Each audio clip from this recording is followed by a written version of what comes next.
তো ফ্রেন্ড আমার সব কাজ কমপ্লিট হয়ে গেছে, এখন বাজে 12:30 বাজে। আমার সব কাজ কমপ্লিট হয়ে গেছে, বাসন টাসন সব মাজা হয়ে গেছে, বাসন টাসন সব মেজে রেখেছি। কেননা এই জন্যই তাড়াতাড়ি করে সকালবেলা ডিউটি যেতে হবে, অনেক কাজ থাকে সকালবেলা, অতটা কাজ করতে পারি না, অনেক কাজ থাকে। আর এমনি তো সকালের টাইমে ভাগতেই থাকে। তো আমার সব কাজ কমপ্লিট হয়ে গেছে।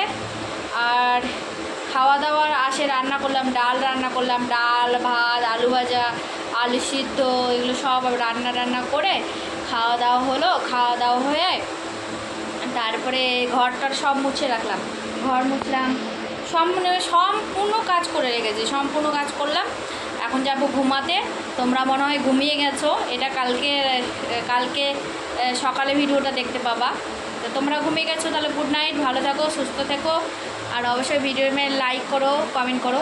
আর এটার মধ্যে ভাত আছে, মানে গরম গরম ভাত, তো ওই জন্য ফ্রিজে রাখতে পারলাম না। আর এখন ঠান্ডা ঠান্ডা কুলার চলছে আমাদের দিল্লিতে, কুলার ছাড়া তো ঘুম নাই আমাদের, মানে নিন হয় না। তো চলো গুড নাইট, তাহলে ভালো থাকো, সুস্থ থাকো সবাই, বাই বাই।